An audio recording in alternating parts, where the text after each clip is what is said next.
నమస్తే, welcome to our channel. ఈరోజు మనతో పాటు బాలాప్రసాద్ గారు ఉన్నారు. మనశంకర్ వరప్రసాద్, అఖండ 2 ఇలాంటి పెద్ద పెద్ద సినిమాల్లో నటించిన వ్యక్తి ఈరోజు మనతో పాటు స్టూడియోలో ఉన్నారు. ఆయనతో మాట్లాడే ప్రయత్నం చేద్దాం.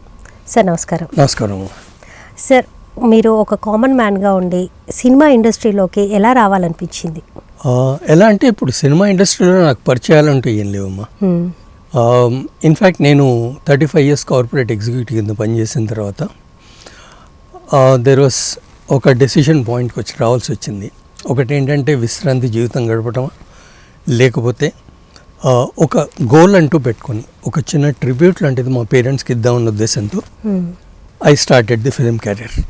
అంతేగాని ఫిలిం వాళ్ళతో అప్పటిదాకా పరిచయాలు కానీ ఎవరు తెలిసిన వాళ్ళు కానీ ఎవరూ లేరు. So that is how the journey started. Okay, ఎందుకంటే చాలా వరకు ఎంతో తపస్సు చేస్తే కానీ సినిమా ఇండస్ట్రీలో క్యారెక్టర్స్ కానీ అలాంటి పాత్రలు కానీ మనకు రావు. సో మీకు అంత ఈజీగా వచ్చేసింది అంటారా? ఐ మీన్ ఇన్ఫ్యాక్ట్ మా ఫాదర్ ఏదైతే ఉందో ఆయన ఆశీర్వాదం అని చెప్పాలి. బికాస్ ఎందుకంటే ఆయనకి ఇంట్రెస్ట్ ఉండేది. ఓకే, ఆయన తపస్సు వల్ల నాకు వచ్చిందో మరి తెలియదు. ఇట్ ఈస్ మీరు అన్నట్టుగా ఏంటంటే జనరల్గా యాక్టర్ కావటం అనేది చాలా అదృష్టమైన విషయం. ఆ అదృష్టం నాకు దక్కటం అనేది కూడా ఇన్ఫ్యాక్ట్ మా ఫాదర్ దీవెనగానే భావిస్తాను నేను. అంటే మీరు బేసిక్గా ఏంటి సార్, మీరు ఏం చదివారు, ఏంటి మీది? నేను కామర్స్ గ్రాడ్యుయేట్ అమ్మా, బీకామ్. ఓకే, తర్వాత మేనేజ్మెంట్ కోర్స్ చేశాను ఉస్మానియా యూనివర్సిటీలో. దాని తర్వాత ఇంకా వర్కింగ్ లైఫ్లో, దాని తర్వాత వర్కింగ్ లైఫ్ కొంత అయిన తర్వాత నేను ఎస్ఏపి దీంట్లో నేర్చుకొని మళ్ళీ కెరీర్ రీబూట్ చేశానని చెప్పాలి. ఓకే, అంటే మీకు ఎందుకు అనిపించింది అసలు ఈ సినిమాలోకి రావాలి అని, ఎలా స్టార్ట్ చేయాలి, ఎందుకని? ఓకే, అదే ఇందాక మీకు చెప్పినట్టుగా మా ఫాదర్కి ఇంట్రెస్ట్ ఏదైతే ఉండిందో, అలానే మా mother she was also good musician, harmonium అది వాయించేవాళ్ళు. అదేవిధంగా ఫ్యామిలీలో ఒక బాబాయ్, ఒక మేనత్త, వీళ్ళు కూడా ఏంటంటే ఫైన్ ఆర్ట్స్లో ఇంట్రెస్ట్ ఉన్నవాళ్ళు. ఓకే, వీణాది వాయించేవాళ్ళు వాళ్ళు. సో ఈ విధంగా ఏంటంటే వాళ్ళని చూసి ఒక విధంగా ఇన్స్పిరేషన్ అని చెప్పాలి. రెండోది మా ఫాదర్ మదర్ ఇంట్రెస్ట్ ఉన్న కళలకి నేను నా ఈ రూపంతో ఒక చిన్న ట్రిబ్యూట్ ఇద్దామని ఒక ఆలోచన, అంతకంటే ఏం లేదు. అంటే ఏ ఏజ్లో అనిపించింది మీకు అలా? అంటే నేను వర్క్ చేస్తున్నప్పుడు లాస్ట్లో ఒక వెబ్ సిరీస్లో వర్క్ చేశాను. వెబ్ సిరీస్లో అంతా ఐటీ వాళ్ళే పనిచేశాం. చేసినప్పుడు ఆ వెబ్ సిరీస్లో వర్క్ చేసిన తర్వాత కొంత కాన్ఫిడెన్స్ రావటం అనేది, చేయగలను అనిపించడం అనేది, తద్వారా ఈ ట్రిబ్యూట్గా ప్రయత్నిద్దాం అనిపించడం, అలా స్టార్ట్ అయింది. ఓకే, బాలాప్రసాద్ అనేది మీకు ఒరిజినల్ నేమా లేకపోతే ఇంకా వేరే ఏదైనా పేరుందా? కాదమ్మా, బాలాప్రసాద్ అనేది స్క్రీన్ నేమ్. ఓకే, నా ఒరిజినల్ నేమ్ వచ్చి భరత్ రామ్. ఓకే, సో బాలాప్రసాద్ అనేది ఇట్స్ యాక్చువల్లీ కాంబినేషన్ ఆఫ్ మా mother name, father name. Bala Tripura Sundari గారు మా మదర్, ప్రసాదరావు గారు మా ఫాదర్. సో రెండు కలిపితే బాలాప్రసాద్ అయింది. ఓకే, మీది ఒరిజినల్ ఏమో వెంకటేష్ భరత్ రామ్. ఓకే, ఇంటి పేరు? నోరి అండి. ఓకే, నూరి వెంకటేష్ భరత్ గారు. ఓకే సార్, మరి మీ ఫ్యామిలీ ఇదంతా మీకు ఎలా సపోర్ట్ చేశారు? అండ్ వెబ్ సిరీస్లో నటించాను అన్నారు కదా, సో వెబ్ సిరీస్లో ఎలాంటి పాత్ర వహించారు మీరు? వెబ్ సిరీస్లో నేను చేసిన పాత్ర సుల్తాన్ అనే క్యారెక్టర్ అమ్మా. అది it has got both positive as well as negative shades. Okay, negative role చేశారు. నెగిటివ్ షేడ్స్తో స్టార్ట్ అయ్యి it turns into a positive role. Okay, helping the police in solving a crime. Okay, so అందుకనే దాని పేరు enquiry అనేది ఒకటి ఉంది, ఎవరు అనేది ఒకటి ఉంది. అంటే 2 వర్షన్స్ కింద కట్ చేసుకున్నాడు డైరెక్టరు. సో వెబ్ సిరీస్ కింద ఎంక్వైరీ అని ఉంది. ఓకే, సో అది చేసినప్పుడు అందులో one of the important character. ఏ ఇయర్లో చేశారు మీరు ఇది? అది వర్చువల్గా చెప్పాలంటే somewhere around 2018 to 2021. Okay, so 2021లో after coming out of IBM నేను ఫిలిం కెరీర్ అనేది స్టార్ట్ చేశాను. ఎందుకంటే ఉద్యోగంలో ఉన్నప్పుడు 2 పడవల మీద కాళ్ళు పెట్టలేను అందుకని. అంటే ఎలా వెళ్ళారు సినిమా ఇండస్ట్రీకి? సినిమా ఇండస్ట్రీకి వెళ్ళటం అనేది ఫస్ట్ ఆడిషన్ ద్వారానే జరిగింది. సో ఆ ఆడిషన్ కూడా ఒక విధంగా చెప్పాలంటే ఒక కోఆర్డినేటర్ ఎవరైతే ఉన్నారో ఆయన సజెస్ట్ చేశారు. అంటే ఆయనకి ఫేస్బుక్లో నేను ఆయన రిక్వైర్మెంట్ చూసి డీటెయిల్స్ పెట్టాను అనమాట. సో పెట్టినప్పుడు ఆయన ఇట్లా ఉంది ఆడిషన్, వెళ్తారా అని అడగటం, వెళ్ళటం, అంత బాగుండి రోల్ దొరకటం. ఏ సినిమాకి ఆడిషన్? సర్కారు వారి పాట మాది. ఓకే, సర్కారు వారి పాట. సో ఏం రోల్ అక్కడ మీది? అందులో retired bank employee. Okay. So it comes in colony scene. ఏ సినిమాలో మీరు ఆర్టిస్ట్గా వర్క్ చేశారు? ఇప్పటిదాకా ఆర్టిస్ట్గా అంటే నేను బ్రీత్ అనే ఒక మూవీ ఒకటి ఉండిందమ్మా, అందులో డాక్టర్ క్యారెక్టర్ ఒకటి. ఓకే. అండ్ అట్లానే 23 అనే ఒక సినిమా వచ్చింది, అందులో chief justice of India character ఒకటి. ఓకే. సో అదేవిధంగా ఘాటి క్రిష్ గారి మూవీ, అందులో టీవీ అనలిస్ట్ క్యారెక్టర్ ఒకటి. కొన్ని గుర్తుపెట్టుకోదగ్గ క్యారెక్టర్స్, కొన్ని కనపడి వినపడిన క్యారెక్టర్స్. అంటే డబ్బింగ్ కూడా మీరు ఏమైనా చెప్పారు? డబ్బింగ్ నేనే చెప్తానమ్మా, నా క్యారెక్టర్స్కి డబ్బింగ్ నేనే చెప్తాను. And so far it has been encouraging. Okay. రీసెంట్గా చేసిందంటే మన స్లమ్ డాగ్ 33 టెంపుల్ రోడ్ ఉంది కదా, అదొకటి. So that is also one character where I have been encouraged with a character, for which I'm really thankful. ఎన్ని సినిమాల్లో నటించారు ఇప్పటివరకు మీరు? ఇప్పటిదాకా దగ్గర 19 సినిమాల్లో నటించాను. అదేవిధంగా 5 వెబ్ సిరీస్ చేశాను. ఓకే. దగ్గర 6 టీవీ సీరియల్స్లో అడపా క్యారెక్టర్స్ చేశాను. ఓకే, టీవీ సీరియల్స్లో కూడా నటించాను. అట్లానే ఒక విధంగా ఒక డాక్యుమెంటరీ కూడా చేశాను, షార్ట్ ఫిలిమ్స్ ఉన్నాయి. సో అండ్ రీసెంట్గా మొన్న కుకో ఎఫ్ఎం వారి ఒక సిరీస్ కూడా చేశాను. ఓకే. అంటే నటన అనేదానికి మనం బౌండరీస్ పెట్టుకుంటే ఇదేంటంటే నేను ఓన్లీ సినిమాలే చేస్తాను, నేను ఓన్లీ టీవీ సీరియల్సే చేస్తాను, కళ ఎక్కడైనా కళ అంటే అది నా అభిప్రాయం. అంటే ఇక కొంతమంది విభేదించవచ్చు. ఎస్. సరే, ఇంకా ఇప్పుడు మీరు ఆల్రెడీ ఇప్పటి వరకు 19 సినిమాల్లో నటించాను అని అన్నారు కదా, సో నెక్స్ట్ ఏమన్నా ఫిలిమ్స్ ఉన్నాయా నటించేటివి? ఇప్పుడు యాక్చువల్గా చెప్పాలంటే మొన్న రీసెంట్గా పెద్ది అనే సినిమాలో ఒక వినపడని క్యారెక్టర్ చేశాను. కనిపించని క్యారెక్టర్? కనిపించేది వినపడని క్యారెక్టర్. ఓకే, అంటే ఎలా? అంటే ఒక athletic official. Okay. Athletic official character. But it is not that it is insignificant, it is only that it is visible. So that is one aspect of it. But it was a good experience and a wonderful experience working with, mana Bujbabu gari direction lo Ram Charan gartho cheyadam anedi definitely it's a wonderful experience. Okay. అదే విధంగా ఇప్పుడు ఇంకో Hindi movie ఒకటి that is getting planned. అది shortly it will start. So ఆ విధంగా and ఇంకో తెలుగు మూవీలో డిస్కషన్స్ అవుతున్నాయి, అది కనుక అయితే కనుక that is one more movie which is in the pipe line. So నేను అంటే నిలబడి నీళ్ళు తాగడం బెటరు పరిగెత్తి పాలు తాగే కంటే. అంటే ఒక విధంగా చెప్తారు కదా, రాసి ముఖ్యమా వాసి ముఖ్యమా అంటే ఇప్పుడు నేను వేస్తున్న ఓటు వాసికే. ఓకే. రాసిక. సార్, ఐబిఎం కంపెనీలో మీరు వర్క్ చేసేవారు, సో ఆ ప్రొఫెషనల్కి ఈ ప్రొఫెషనల్కి తేడా ఏంటి, ఎలా ఉంది, మీకు ఎలా అనిపిస్తుంది? ఒక విధంగా చెప్పాలంటే రెండు ప్రొఫెషన్సే. ప్రొఫెషనల్ బిహేవియర్స్ అంటారా, ప్రతి ప్రొఫెషనల్కి ఒక్కొక్క బిహేవియర్ అనేది ఇట్ ఈస్ ఆటోమేటికలీ దేర్. ఇది కళకి సంబంధించింది, అది ఒక విధంగా చెప్పాలంటే సైన్స్ అండ్ టెక్నాలజీకి సంబంధించింది.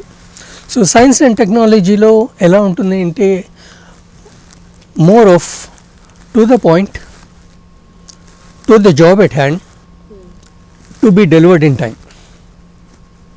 సినిమాలో మీరు తీసుకున్నా కానీ సినిమా కూడా ఒక ప్రాజెక్ట్ కింద తీసుకుంటే దానికి కూడా ఒక నిర్దిష్టమైన గమ్యం అనేది, నిర్దిష్టమైన కాలం అనేది, నిర్దిష్టమైన పరిమితి అనేది ఉంటాయి.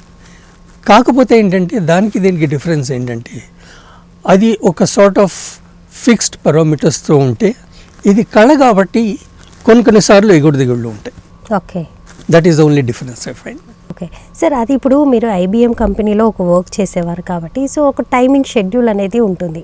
సో ఇందులో ఎలా ఉంటుంది మీకు టైమింగ్ కానీ షెడ్యూల్ కానీ, అంటే ఈ టైం పీరియడ్ వరకు వర్క్ ఉంటుంది, ఈ టైం పీరియడ్ వరకు వర్క్ ఉండదు అని? ఆ విధంగా చెప్పాలంటే నేను కొంత డిఫర్ చేయాల్సి వస్తుందమ్మా. ఇప్పుడు ఎందుకంటే ఇప్పుడు ఐటీ ఇండస్ట్రీలో కూడా అన్ని జాబ్స్ మీరు 9ంటికి వెళ్ళి 6ంటికి వచ్చేస్తారు అనే విధంగా ఉండవు. ఎందుకంటే అది కూడా క్లయింట్స్తో ముడిపడి ఉన్న విషయం. క్లయింట్స్కి ఒకవేళ ప్రాబ్లం ఉంటే there will be times where మీరు 24 గంటల్లో పనిచేస్తారు.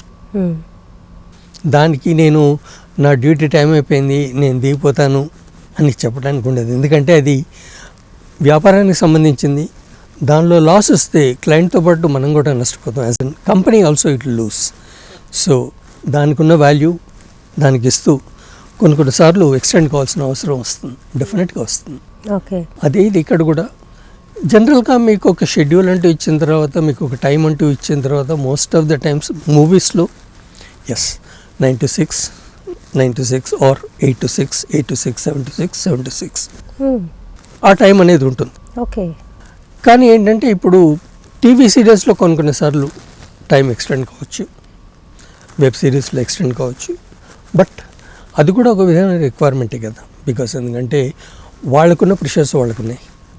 వాళ్ళు ఆ రోజు కంప్లీట్ చేయాల్సిన వర్క్ వాళ్ళు ఆ రోజు కంప్లీట్ చేయాల్సిందే. అంటే ఒక ఆర్టిస్ట్ బాగలేకపోయినా, ఒక ఆర్టిస్ట్ పర్ఫామ్ చేయలేకపోయినా, లేకుంటే సిచ్యువేషనల్లీ ఏమైనా అబ్స్టకల్స్ వచ్చినా, ప్రాపర్టీ ఏదైనా దొరకకపోయినా, ఏదైనా కానివ్వండి ఆ రోజు వాళ్ళు కంప్లీట్ చేయాల్సిందే, ఆ రోజు కంప్లీట్ చేయాల్సిందే. ఓకే. సో అందుకని దానివల్ల ఒక్కొక్కసారి ఎక్స్టెండ్ కావచ్చు. దానికి మనం కోఆపరేట్ చేయడం అనేది డెఫినెట్గా అంటే ఒక కమిట్మెంట్తో మనం ఒక మాట ఇచ్చిన తర్వాత ఈ రోజు మీకు అవైలబుల్గా ఉంటాను అని కమిట్మెంట్ ఇచ్చిన తర్వాత ఆ రోజు ఉంటాను. ఎందుకు అంతదాకా చెప్పాలంటే నిన్ననే నేను చేస్తున్న సిరీస్లో ఇందాక కుక్ ఎఫ్ఎం అని చెప్పాను కదా, అది కూడా ఇప్పుడు కరెంట్లో ఉన్న ప్రాజెక్ట్. దానికి మేము అంటే వాళ్ళు ఒక టైం అనుకుని ఉండొచ్చు, కానీ అది కంప్లీట్ అయ్యేటప్పటికి బాగా లేట్ అయింది. బట్ కానీ బాగా లేట్ ఎందుకైంది అంటే దానికి ఉన్న రీజన్స్ దానికి ఉన్నాయి. అండ్ వర్క్ సాటిస్ఫాక్షన్ కావాలంటే కొన్నిసార్లు మనం ఎక్స్టెండ్ కాక తప్పదు. ఓకే, అంటే ఆ ఎక్స్పీరియన్స్ ఈ ఎక్స్పీరియన్స్ చూసుకుంటే మీకు ఏది బాగా అనిపిస్తుంది? రెండు ఒక విధంగా చెప్పాలంటే మన మనుషులతో ముడిపడి ఉన్న వ్యవహారం. ఏ డిపార్ట్మెంట్లో అయినా మనుషులతోనే ముడిపడి, సినిమా అయినా కానివ్వండి. సో యాజ్ లాంగ్ యాజ్ మనుషులతో ముడిపడి ఉన్న వ్యవహారం ఉన్నప్పుడు ఏదైతే ఉందో మన ప్రవర్తన మారినంత కాలం మనకి ఏ విధమైన ఇబ్బంది ఉండదు. నేను అదే విధంగా రెండు ఎంజాయ్ చేశాను. ఓకే, రెండు ఎంజాయ్ చేశాను. ఓకే. ఎలా ఉంటుంది సార్ సెట్స్లో? ఎలా ఉంటుంది సెట్స్లో అంటే ఇప్పుడు దానికి మనకంటూ ఒక నిర్దిష్టమైన డైలాగ్స్ కానీ ఒక క్యారెక్టర్ కానీ ఉన్నప్పుడు యాజ్ అన్ యాక్టర్ మనం దానికే కన్ఫైన్ అయ్యి దానిలో ఏ విధంగా చేయగలమని ఆలోచిస్తాం. బట్ కానీ సెట్ అనేటప్పటికీ there are about lots of people other than us. మీరు అఖండ 2లో కూడా యాక్టింగ్ చేశారు కాబట్టి, సో ఎలా అనిపించింది బాలకృష్ణ గారితో ఆ ఎక్స్పీరియన్స్ కానీ ఆ సినిమా దాని మీద? అది బాలకృష్ణ గారితో నేను అన్ఫార్చునేట్గా అందులో చేయలేదు, కానీ ఆయనతో ఉన్న సీన్స్ ఏం చేయలేదు. కానీ బోయపాటి శ్రీను గారు మాత్రం he is a wonderful director. Okay, ఆయనకి నేను ఆల్వేస్ ఐ సెల్యూట్. ఎందుకంటారు? అంటే సెట్లో ఎవరికి కూడా ఏ విధమైన ఇబ్బంది లేకుండా, ఎక్కడా కూడా అంటే టెన్షన్స్ లేకుండా చాలా కూల్గా అందరితో చెప్పించి మీరు చెయ్యగలరు అని ధైర్యం ఇచ్చి చెప్పించే డైరెక్టర్ ఉంటే ఓకే అంతకంటే కావాల్సిందే ఉంది. అది బోయపాటి గారు. సార్ మీ ఫ్యామిలీ సపోర్ట్ ఎలా ఉండేది? మరి మీరు ఐబిఎం నుంచి బయటికి వచ్చాక సో సినీ ఇండస్ట్రీని ఎంచుకున్నప్పుడు మీ ఫ్యామిలీ సపోర్ట్ ఎలా ఉంది?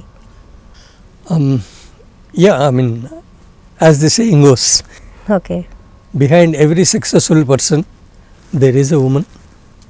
Yes, I give credit to my wife. Okay. Definitely yes. తనకి పర్సనల్గా ఇంట్రెస్ట్ ఉన్నా లేకపోయినా ఎప్పుడూ కూడా ఇది చేస్తాను అన్నప్పుడు she has not put any obstacle. Okay, nice. ఎందుకంటే తనకి మొక్కలంటే ఇంట్రెస్ట్, నాకు యాక్టింగ్ అంటే ఇంట్రెస్ట్. నేను ఆవిడ ఇంట్రెస్ట్ గౌరవించాలి, ఆవిడ నా ఇంట్రెస్ట్ని గౌరవించింది. అంటే ఒకరి అభిప్రాయాలను గౌరవించుకుంటూ వెళ్తారు. అబ్సల్యూట్లీ. అంటే తను అనలేదా ఎందుకు మళ్ళీ ఆ ప్రొఫెషనల్ వదిలేసి ఈ సినిమా ఇండస్ట్రీ మనకి ఎందుకు ఏంటి? ఆ ప్రొఫెషన్లో రిటైర్మెంట్ ఏజ్ వచ్చిన తర్వాత రెండే ఆప్షన్స్. ఐదర్ మీరు ఖాళీ కూర్చోండి, లేకుంటే వేరే కన్సల్టెంట్ ఉద్యోగం చేయండి. ఓకే. అంటే ఉద్యోగం చేయండి అంటే కన్సల్టెంట్గా చేసుకోవచ్చు, పని చేసుకోవచ్చు. అలా కాకుండా ఈ విధమైన మార్గం ఈ రీజన్ వల్ల ఎన్నుకున్నాను అని చెప్పినప్పుడు దానికి 100% రెస్పెక్ట్ ఇచ్చి గో హెడ్.